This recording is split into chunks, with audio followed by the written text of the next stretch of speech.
Hello student, हम लेकर आ रहे हैं 2016 का ऑब्जेक्टिव क्वेश्चन। ठीक है, क्वेश्चन बैंक का तो सॉल्यूशन करते हैं। पहले क्वेश्चन नंबर 1 करा वेक्टर पी घूर्णमाला एक विद्युत द्विध्रुव ई वेक्टर ई तीव्रता वाले विद्युत क्षेत्र में रखा जाए तो उस पर लगने वाला टॉर्क कितना होगा। ऑप्शन ए है, question A vector P into cross E vector P dot E, option C P E, option D vector P Y vector E.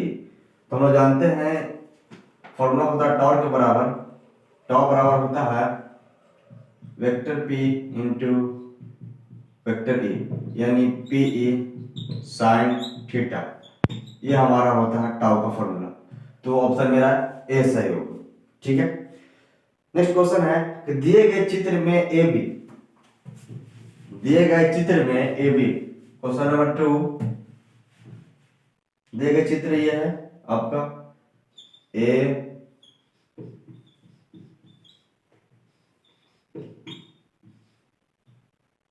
Six microfarad and 6 microfarad and 6 microfarad. तो A और बीच के मेरा equivalent निकालना, धारिता क्या होगा, equivalent धारिता क्या होगा, इसको कैलकुलेट करना है। ऑप्शन मैच करना है इसको। ऑप्शन ए है 6 माइक्रोफराड, ऑप्शन बी है 18 माइक्रोफराड, ऑप्शन सी है 9 माइक्रोफराड एंड ऑप्शन डी है 1/9 माइक्रोफराड। तो सोल्यूशन करके देखते हैं कितना मेरा आता है। तो हम जानते हैं कि जब ये श्रेणी क्रम में होता है इसका फॉर्मूला क्या होता है 1/CS is equal to 1/C1 plus 1/C2। तो 1/C यानी 1/6 प्लस 1/6 यानी एलसीएम 6 ऊपर जाएगा 1 plus 1 2/6 1/CS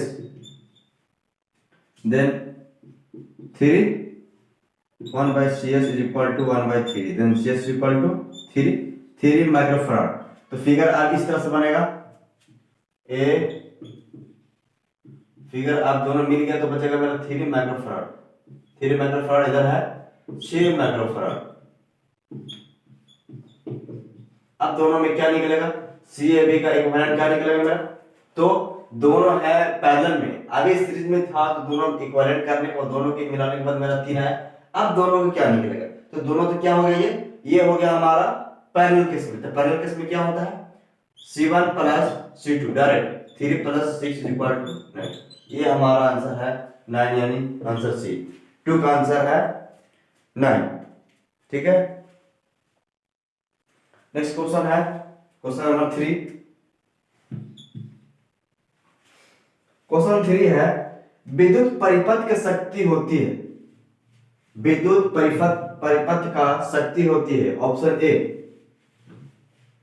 option number A है 3 का V dot R, option B V square into R, option C V square by R, option D V square into R I. तो question बोल रहा है कि क्वेश्चन नंबर 3 विद्युत परिपथ की शक्ति यानी पावर, तो पावर बराबर क्या होता है V स्क्वायर बाई आर। तो कौन सा फॉर्मूला है मैच वाला, ये यानी हमारा आ गया V स्क्वायर बाई आर। ठीक है, option number C. Next question है क्वेश्चन नंबर 4। क्वेश्चन 4 है चुंबकीय क्षेत्र की बीमा क्या है, मैंने एक वी की निकालना। चुंबकीय क्षेत्र की बीमा क्या है, डायमेंशन से क्या होगा। तो हम लोग जानते हैं कि फॉर्मूला से निकालेंगे इसका, हम निकाल के बताते हैं कि आएगा किस तरह से। जैसे इसका बीमा क्या होगा, हम जानते हैं एफ बी बराबर आता है Q B B sine theta. तो हमको निकालना है क्या बी का, तो बी का कैसे निकलेगा, बी इज इक्वल हो जाएगा एफ बी बटा क्यू बी ए बी। तो साइन थीटा तो सही है इसका। एफ क्या होता है न्यूटन और इसका चार्ज का कॉलम और भी का ये कौन सी है वेलोसिटी है, तो आ जाएगा हमारा metre by second. B is equal to, तो बी इज इक्वल हो जाएगा newton second by coulomb metre. ये मेरा ये यूनिट मेरा है, वी का मैग्नेटिक फील्ड का हमारा ये यूनिट है जिसको हम लोग बोलेंगे टेस्ला। ठीक है, तो हमको वेक्टर इसी के निकालना है, तो हमारा क्या आएगा, इसका क्या होता है M L T minus two, ये हो गया हमारा सेकंड। सेकंड क्या होता है टी, टाइम है, सेकंड है, न्यूटन सेकंड है ना, मीटर बाई सेकंड यानी टाइम, ठीक है। उसका कॉलम, कॉलम क्या है I T, I I into T, और मीटर क्या होता है एल, यानी टी से टी कैंसिल, हमारा आया, अब एल से L cancel, M T minus two I minus one. इस केस में हमारा b का जो डायमेंशन आया हमारा ये आया m t के पावर माइनस टू आई के पावर माइनस वन। ऑप्शन है, ऑप्शन सब लिख देते हैं आप इस जगह पर। ऑप्शन ए, ऑप्शन है I power minus one M L zero T power minus two. Option B है I zero M L T के power minus two. Option C I M L T के power minus one. Option D है I M minus one T L minus one T minus two. तो option कोई match कर रहा है इसमें, M T की power minus two, M T की पावर माइनस टू, ये दो आई माइनस वन, ये एल पावर जीरो। हम लोग जानते हैं ए के पावर जीरो इक्वल टू क्या होता है वन। हमारा तो इसका वैल्यू क्या आ गया वन, या रहा है या ना है, तो हमारा ऑप्शन क्या आ जाएगा एल पावर जीरो। मतलब आ जाएगा हमारा इस तरह से लाभ इसको लिखेंगे तो M L power zero T के power minus two and I power minus one. इस तरह से मेरा डायमेंशन इसका निकला। इसको लिखे ना लिखे, दोनों बात बराबर है इसका, तो option number A is correct, ठीक है। नेक्स्ट क्वेश्चन है क्वेश्चन नंबर 5।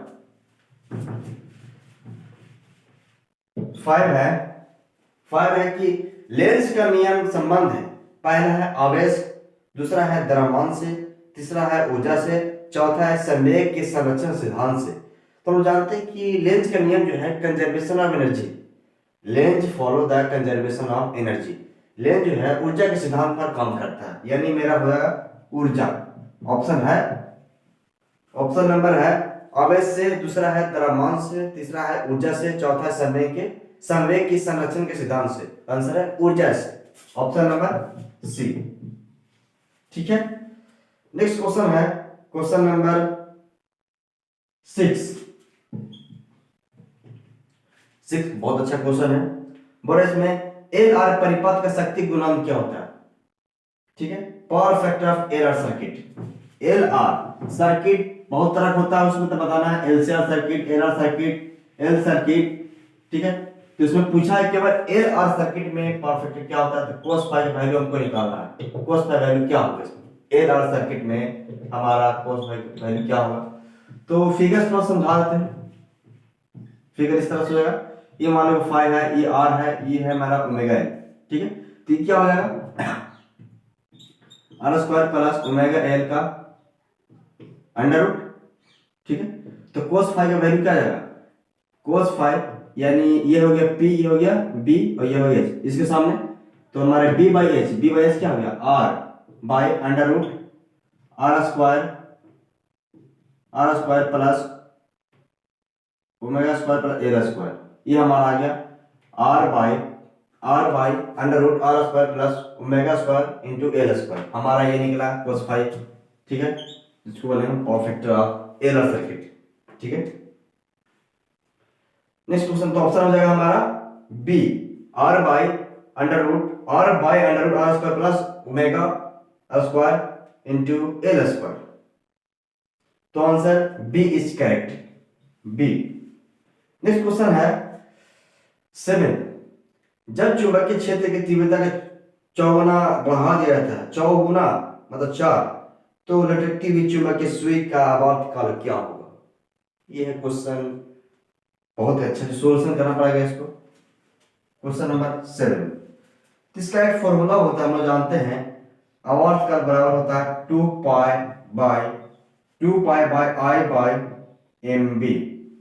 हमारा इसमें कौन कौन चीज है भाई, तो 2 पाई कौन से, ये है आई क्या होता है मोमेंट ऑफ इनर्शिया, इसको बोले हम लोग मोमेंट ऑफ इनर्शिया। ये क्या ध्रुव प्रबलता, ये क्या है ये चुंबकीय क्षेत्र। तो चुंबकीय क्षेत्र की तीव्रता को चौगुना बढ़ाता है, यानी हमारा इसको बढ़ा रहा है। ये सब कैसे करते हैं, हम सब चीज के हम कांस्टेंट मानते हैं कुछ समय के लिए। ये नहीं हमारा इस समय क्या होगा अंडर रूट बी हो गया क्या कांस्टेंट। तो इस समय हमारा कांस्टेंट, ये सब कांस्टेंट हो गया सब। तो अगर हम इसको चौगुना कर दे रहे हैं, वेक्टर बी को बढ़ा रहे हैं कितना अंडर रूट 4 टाइम्स, 4 टाइम्स से बढ़ा रहे हैं, तो हमारा क्या आएगा then T directly proportional to इसको हो जाएगा 1/2, जिसका कितना आंसर हो जाएगा हाफ, मतलब आधा। तो ऑप्शन है दुगुना, ऑप्शन बी है आधा, ऑप्शन सी है चौगुना, ऑप्शन डी है 1/4 कम। तो हमारा क्या हो जाएगा हाफ यानी आधा, ऑप्शन नंबर बी। ठीक है, इस केस में ये होगा। इसका फॉर्मूला क्या था, t is equal to 2 pi into under root i by mb। ठीक है, क्वेश्चन नंबर 8 नंबर क्वेश्चन है खगोलीय दुर्दशा का अंतिम प्रतिबिंब होता है। तो खगोलीय प्रतिबिंब का अंतिम दशा क्या होता है, पहला ऑप्शन है वास्तविक और सीधा, दूसरा है वास्तविक और उल्टा, तीसरा है काल्पनिक और उल्टा, चौथा है काल्पनिक और सीधा। इसका आंसर होगा काल्पनिक और उल्टा, option number C is correct. इसमें क्या होगा काल्पनिक और उल्टा, option C is correct. Next question number 9, इसको इंग्लिश बोलते हैं एस्ट्रोनॉमिकल टेलीस्कोप इंग्लिश में। तो बीटा किरणें विक्षेपित होती है, तो बीटा किरणें तो चार्ज के पास रहता है, तो क्या होगा ऑप्शन है गुरुत्वाकर्षण। शायद 16 का क्वेश्चन ये 17 में पूछा भी था, 17 में पूछा गया सवाल है बीटा किरणें विक्षेपित होती है, रिपीटेड सवाल है। देखिए इसको ध्यान से, गुरुक्षेत्र में गुरुत्वाकर्षण क्षेत्र में, दूसरा है केवल चुंबकीय क्षेत्र में, तीसरा है केवल विद्युत क्षेत्र में, चौथा है चुंबकीय एवं विद्युत क्षेत्र में, दोनों में। यानी हमारा दोनों में होगा, विद्युत क्षेत्र में होगा और चुंबकीय क्षेत्र दोनों में होगा विक्षेपित, ये ऑप्शन नंबर डी। तो लिखा है इसमें चुंबकीय एवं विद्युत क्षेत्र में, यानी दोनों में होगा। ठीक है, 9 हो जाएगा डी, ये दोनों में होगा, दोनों विक्षेपित हो गए। क्वेश्चन नंबर 10 गेट से क्वेश्चन है, क्वेश्चन नंबर 10 जो है गेट का क्वेश्चन है। ठीक है, 10 में क्या है कि नॉर गेट के लिए बुलियन अव्यंजक क्या होगा। बहुत अच्छा सवाल है इसका। तो नॉर गेट जो कॉम्बिनेशन होता है, नोट और से कॉम्बिनेशन होता है। सबके बारी बारी से जानना है कि नॉर गेट क्या करता है, और गेट क्या करता है, नैंड गेट क्या करता है। ठीक है, कौन सा इन्वर्सल गेट होता है, सबके दिन कर लेना है गेट चैप्टर में। तो गेट चैप्टर कौन है, सेमीकंडक्टर में पढ़ना और चालक चैप्टर में पढ़ना है इसमें। ठीक है, तो हमारा पूछा है नॉर गेट। नॉर गेट क्या था, ये कॉम्बिनेशन होता है नॉट प्लस और का। और का क्या होता है, और में होता है एडिशन। ठीक है, तो a प्लस बी एडिशन तो कर दिए इसका, एंड का नॉट होता है इन्वर्जन का सिंबल, यानी ऐसा। तो इज इक्वल टू y। तो ऑप्शन है a का inversion is equal to y, option B है a plus b is equal to y, C है a dot b is equal to y, option D है a plus b का bar is equal to y। तो option D इसका match कर रहा। ठीक है, ये क्वेश्चन नंबर था मेरा 10। क्वेश्चन नंबर 11 जो हमारा पहला चैप्टर से दूसरे चैप्टर से है।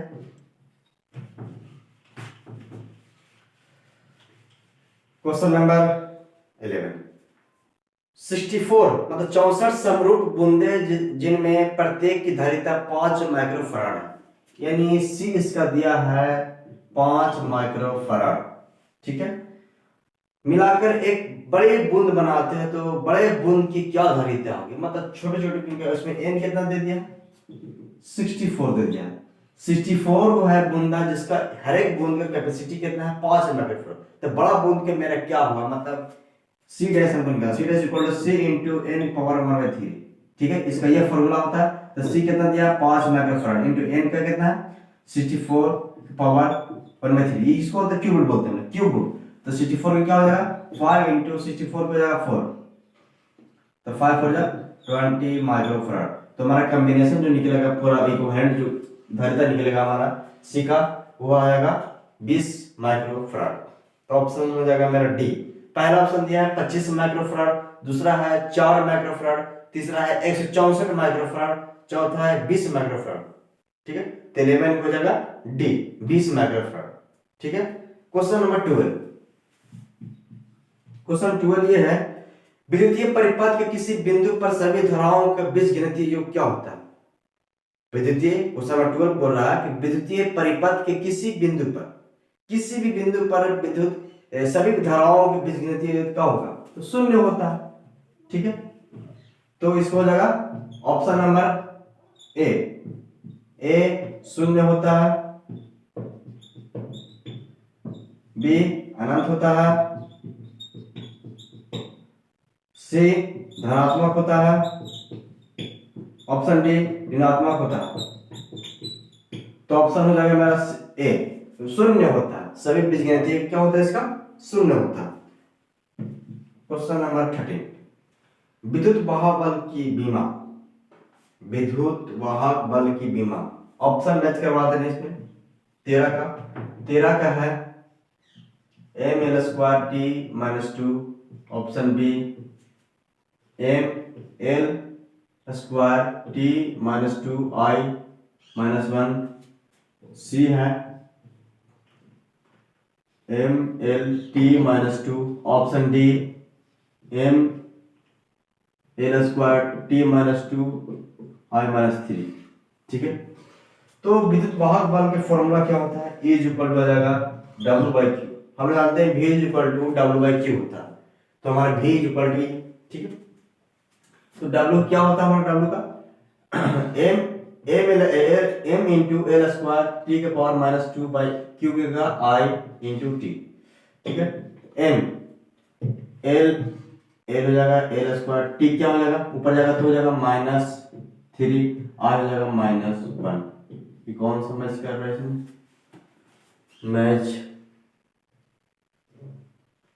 मैच देख भी नहीं कर रहा है इसमें, तो ऑप्शन इसमें है गलत। ऑप्शन नंबर हो जाएगा l²t⁻3, तो हमारा आ जाएगा ये। ठीक है, तो ऑप्शन बी करेक्ट। इसको थोड़ा सा करेक्शन गलती दे इसमें। ठीक है, इसमें क्वेश्चन नंबर जो है इसमें कौन 13 का ऑप्शन दिया गलत। ठीक है, ml²t-3i-1, तो ऑप्शन बी सही होगा। इसको मिस्टेक से लिखा, मिस प्रिंटिंग हो गया उसमें। ठीक है, तो ऑप्शन जो होगा बी t⁻3 जगह पर होगा। कहे कि कटेंगे ना, कहे इधर ऊपर जाएगा प्लस में, ऊपर जाएगा तो जाएगा क्या? माइनस में। ठीक है, question number next, question number 14।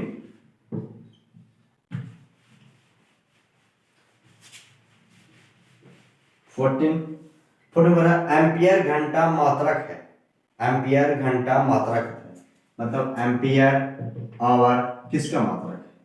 तो बोलो ऑप्शन ए है शक्ति का, ऑप्शन ए शक्ति का, ऑप्शन बी है आवेश का, ऑप्शन सी है ऊर्जा का, ऑप्शन डी है विभवांतर का।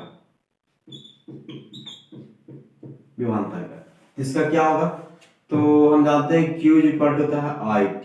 I का क्या होता है? I का होता है हम लोग एम्पियर जानते हैं, एम्पियर। इसका हो गया क्या? एम्पियर। और टाइम में क्या होगा? आवर। ठीक, तो हम लोग जानते हैं एम्पियर जैसे सेकंड होता है, Q हम लोग जानते हैं एम्पियर सेकंड। बाकी क्वेश्चन पूछा घुमा के थोड़ा सा बढ़ा दिया अपने दिमाग से, एज कर दिया, आवर कर दिया, तो आखिर यूनिट इसी का रहेगा। थोड़ा सा आवर हो गया बड़ा क्वांटिटी हो गया, सेकंड तो छोटा क्वांटिटी था, है तो क्वांटिटी आवेश का है, तो किसका होगा?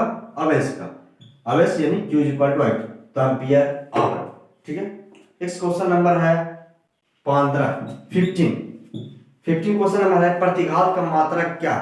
महो, ऑप्शन 15 का option A mho, option B ohm, option C farad, option D ampere. तो प्रतिघात का पिछले वर्ष पूछा था, 2016-17 में पूछा था। ये 17 में पूछा था कि प्रतिघात का इसका एसेट मात्रा क्या होता है? तो मात्रा क्या होता है प्रतिघात का? ओम। हमेशा याद रखना, प्रतिघात का ही ओम होता है और इसका प्रतिरोध का भी ओम होता है। ठीक है, 16 क्वेश्चन नंबर क्वेश्चन नंबर 16, जब प्रकाश का किरण ग्लास स्लैब में प्रवेश करती है तो इसका तरंग क्या होता है? बोल रहा है इसमें कि जब प्रकाश की एक किरण ग्लास स्लैब में प्रवेश करती है इसका तरंग दैर्घ्य, पहला ऑप्शन है घटता है, ऑप्शन बी बढ़ता है, ऑप्शन सी अपरिवर्तित रहता है, ऑप्शन डी आंकड़े पूर्ण नहीं है। जब क्या होता है, जब एक किरण ग्लास स्लैब में प्रकाश की किरण जब प्रकाश की एक किरण ग्लास स्लैब में प्रवेश करती है, मतलब एयर से ज्यादा ग्लास स्लैब में, तो वेवलेंथ क्या होता है? घटता। हमेशा याद रखना, जैसे पहले एयर क्या होता है? 1 होता है, उसका कुछ ना कुछ रिफ्रैक्टिव इंडेक्स होगा। इन्हें बोला दोनों का तो बराबर है, ठीक है, दोनों का रिफ्रैक्टिव इंडेक्स बराबर होगा नहीं होगा, कहीं से बराबर बोल भी नहीं रहा, तो इसका अलग हो इसका अलग है, तो क्या होगा उसमें? घटेगा। तो हमारा वेवलेंथ क्या होगा? घटता है। ऑप्शन ए घटता है, ऑप्शन बी बढ़ता है, ऑप्शन सी अपरिवर्तित है। अपरिवर्तित कब रहेगा? जब दोनों समान रहेगा, तो दोनों डिफरेंट है इसमें। ग्लास स्लैब का अलग हुआ, एयर का अलग। जब किरण की एक किरण ग्लास स्लैब प्रवेश करती है इसका तरंग क्या होता है? घटता है। क्वेश्चन नंबर यह 16 का 17। हालांकि एयर नहीं बोल रहा है इसमें, तो इसमें घटेगा ही, ठीक है। तो 17, जब किसी एमीटर के सन किया जाता है तो इसकी माप सीमा क्या होता है? ऑप्शन ए है बढ़ता है,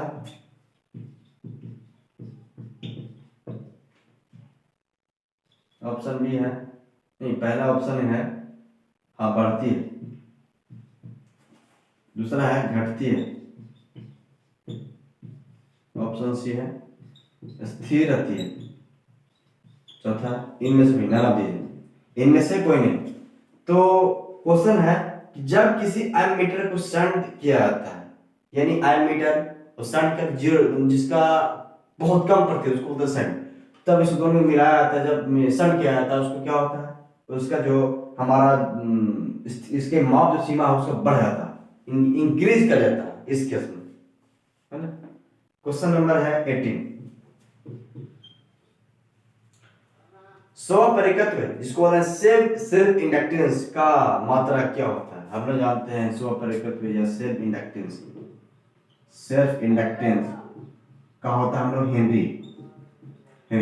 अब म्यूचुअल इंडक्टेंस क्या होता है? म्यूचुअल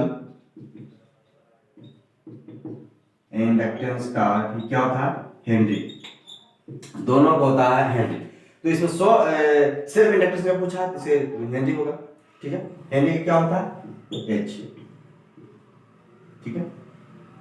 नेक्स्ट क्वेश्चन है, तप्त तार एमीटर मापता है प्रतिवर्ती धारा का, तो ऑप्शन ए है उच्चतम मान यानी हाई मान, दूसरा है औसत मान ये एवरेज, तीसरा है मूल औसत वर्ग धारा यानी IRMS, चौथा इनमें से कोई नहीं। तो तप्त तार जो एमीटर मापता है उसको नापता है IRMS यानी मूल औसत वर्ग धारा।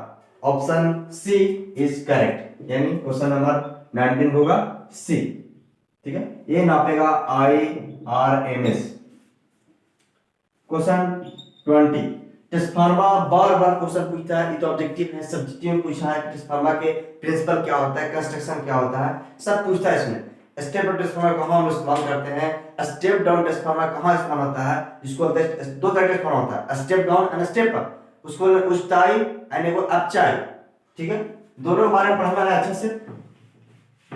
तो क्वेश्चन पूछा इसमें कि किसी ऊंचाई मतलब स्टेप अप ट्रांसफार्मर की प्राइमरी और सेकेंडरी क्रमशः N1 और N2 लपेटे हैं, यानी दोनों में जो कॉइल है लपेटा गया है, उसमें इसका रिलेशन क्या होगा, कौन बड़ा होगा कौन छोटा होगा। हम लोग जानते हैं प्राइमरी का डिनोट कर रहे हैं हम N1 से और सेकेंडरी का हम लोग कर रहे हैं N2 से। क्वेश्चन नंबर है मेरा 20, ये प्राइमरी है और ये सेकेंडरी है। तो थोड़ा सा बता देते हैं ट्रांसफार्मर क्या होता है। जैसे स्टेप अप ट्रांसफार्मर मेरा चाहिए स्टेप अप ट्रांसफार्मर, ये हो गया प्राइमरी कॉइल, इधर लपेटा मारेंगे, इधर है सेकेंडरी कॉइल, ठीक है। तो इधर से आ रहा करंट आ रहा है इधर से, तो इसमें बताना ये है कि अगर इसमें से प्राइमरी कॉइल में इधर क्या होता है, बीच में जगह होता है, ठीक है। तो अभी बताना होता है, डिटेल में नहीं, केवल बताना है कि primary coil and secondary coil. जब प्राइमरी कॉइल में कम रहा कॉइल, इसमें कम रहा और सेकेंडरी में ज्यादा रहा, तो इस केस में मेरा होगा ये मान N1 नेपेटा इसका है प्राइमरी कॉइल का, N1 है एंड N2 सेकेंडरी का। जब N2 यानी मतलब सेकेंडरी कॉइल जो है प्राइमरी कॉइल से ज्यादा रहेगा उस समय ट्रांसफार्मर काम करेगा स्टेप अप का, यानी व्हेन से N2 is greater than N1, when N2 is greater than N1 तो हमारा उस समय होगा मेरा स्टेप अप ट्रांसफार्मर, हमारा उच्चाई यानी N2 ग्रेटर देन N1, ठीक है। इस समय मेरा क्या होगा स्टेप अप उच्चाई, स्टेप अप ट्रांसफार्मर। अब इसी को उल्टा कर देना कि जब मेरा प्राइमरी कॉइल का प्राइमरी जो कॉइल रहेगा वो कम रहेगा सेकेंडरी कॉइल से, यानी मेरा N1 जो होगा ग्रेटर होगा N2 का, उस समय होगा मेरा स्टेप डाउन ट्रांसफार्मर, जो हम लोग घर में इस्तेमाल करते हैं स्टेप डाउन में होता है, ठीक है। तो ऑप्शन हो गया इसमें, ऑप्शन है option number A N1 greater than N2, option B N2 greater than N1, option C N1 is equal to N2, option D N1 is equal to 0। तो इसमें ऊंचाई कौन सा होगा, ऊंचाई वाला मेरा N2 ग्रेटर देन N1, तो ऑप्शन बी इज करेक्ट। 21 तो इलेक्ट्रॉन वोल्ट द्वारा मापा जाता है, क्वेश्चन है 21 का, इलेक्ट्रॉन वोल्ट द्वारा मापा जाता है कौन सा है, आवेश, विभवांतर, धारा या ऊर्जा। तो हम लोग इलेक्ट्रॉन जो वोल्ट है ये किसका यूनिट मान एक तरह से, तो हम जानते हैं 1 इलेक्ट्रॉन वोल्ट इज इक्वल होता है 1.6 into 10⁻⁻19 जूल। अब जूल आया तो जूल किसका यूनिट है, एनर्जी का, तो ऑप्शन हो जाएगा इसमें जो ऊर्जा का, तो एनर्जी होता है, एनर्जी किसको ऊर्जा होता है, तो ऑप्शन है ए का आवेश, दूसरा है विभवांतर, तीसरा है धारा, चौथा है ऊर्जा। तो ऑप्शन क्या होगा ऊर्जा। इस केस में कहते हैं कि 1 इलेक्ट्रॉन वोल्ट होता है हमारा 1.6 into 10⁻19 जूल, तो हमारा ऑप्शन हो जाएगा डी। क्वेश्चन नंबर 22 है डायनेमो के कार्य के सिद्धांत आधारित है। डायनेमो जो होता है जनरेटर का, एसी जनरेटर का, तो उसमें क्या, उसमें डायनेमो जो बनता है डायनेमो किस प्रिंसिपल पर काम करता है, कौन सिद्धांत पर काम करता है। ऑप्शन ए धारा के ऊष्मीय प्रभाव पर, ऑप्शन बी है विद्युत चुंबकीय प्रेरण पर, मतलब EMI इलेक्ट्रोमैग्नेटिक इंडक्शन, विद्युतीय चुंबकीय प्रेरण, विद्युत चुंबकीय प्रेरण पर मतलब EMI चैप्टर है, और दूसरा है प्रेरित चुंबकत्व पर, चौथा है प्रेरित विद्युत धारा पर, विद्युत पर। तो हमारा आ जाएगा ऑप्शन EMI, इसको बोलेंगे इलेक्ट्रोमैग्नेटिक इंडक्शन, इलेक्ट्रोमैग्नेटिक इंडक्शन। ये एक चैप्टर का नाम है, इस चैप्टर का नाम है, इसी पर हमारा काम करते हैं, उसको बोलते हैं विद्युत चुंबकीय प्रेरण, ऑप्शन बी, इसको होगा विद्युत चुंबकीय प्रेरण, ठीक है। तो क्वेश्चन नंबर है 23 में है चुंबकीय आघूर्ण का एसआई मात्रा क्या होता है, m, capital M equal to m into D, इसको याव बोलेंगे, और m इंटू 2m।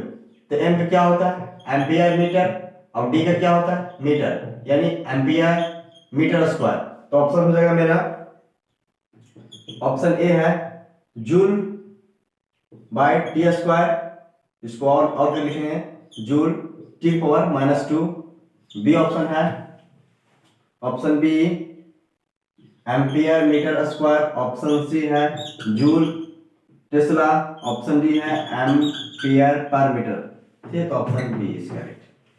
24, ठीक है। 24 का है ऑप्टिकल फाइबर किस सिद्धांत पर काम करता है। हमारा ऑप्टिकल जो है फाइबर जो है किस सिद्धांत पर काम करता है। ऑप्शन है प्रकीर्णन, ऑप्शन 2 है अपवर्तन, तीसरा है वर्ण विक्षेपण, चौथा है पूर्ण आंतरिक परावर्तन, ठीक है।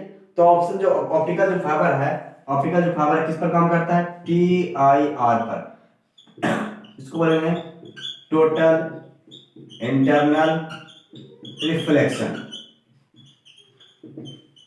ठीक, टोटल इंटरनल रिफ्लेक्शन। तो इसको हो गया TIR पूर्ण आंतरिक परावर्तन, क्या बोलेंगे इसको पूर्ण आंतरिक परावर्तन। ये हो गया हमारा इस केस में 24 पे जगह डी, ठीक। ऑप्टिकल फाइबर जो है इधर किस पर काम करता है TIR के सिद्धांत पर काम करता है, ठीक है।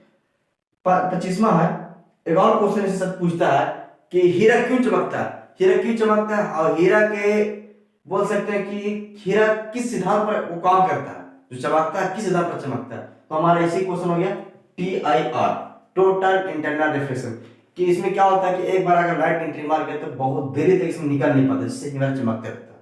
ठीक है, क्वेश्चन है 2 नंबर पूछता है 60 शॉर्ट क्वेश्चन में। क्वेश्चन नेक्स्ट क्वेश्चन है 25वां। जब माइक्रोस्कोप के नली को लंबाई बढ़ाए थे तो उसका आवर्धन क्षमता क्या होता है? ऑप्शन ए है बढ़ता है, ऑप्शन बी है घटती है, ऑप्शन सी है शून्य हो जाती है, ऑप्शन डी है अपरिवर्तित रहती है, अपरिवर्तित रहती है। ठीक है, तो बताना है कि क्या होगा इसमें। देखिए सोल्यूशन करके इसमें क्या होगा।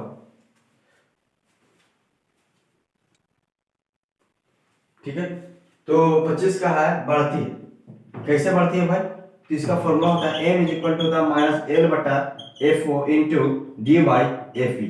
तो इस केस में m जो है डायरेक्टली प्रोपोर्शनल किसका है? लंबाई का। जितना इसका नली की लंबाई बढ़ा लेंगे उतना हमारा आवर्धन क्षमता बढ़ेगा। तो हमारा क्या होगा, इसको नली को लंबाई को बढ़ा रहा है तो इसके से मेरा क्या होगा, आवर्धन क्षमता भी बढ़ेगा, क्योंकि डायरेक्टली प्रोपोर्शनल हमारी लंबाई की है। ठीक है, तो ये फॉर्मूला होता है तो minus L by FO into D by FE। ठीक है, नेक्स्ट क्वेश्चन है क्वेश्चन नंबर 26।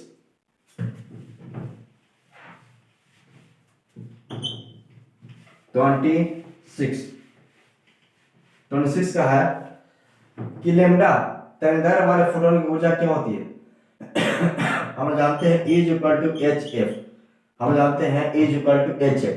अब H इंटू F का वैल्यू क्या होता है? लेमडा बाई C, यानी आएगा H lambda by C by lambda. तो हमारा आ जाएगा HC by lambda. E is equal to आ गया मेरा HC बाई लेमडा। E हमारा आया ये ऊर्जा का। ठीक है, तरंगदैर्घ्य वाले फोटोन की ऊर्जा क्या होगा? HC बाई लेमडा, यानी ऑप्शन हो जाएगा मेरा HC into lambda, option B HC by lambda, option C H lambda by C, option D lambda by HC।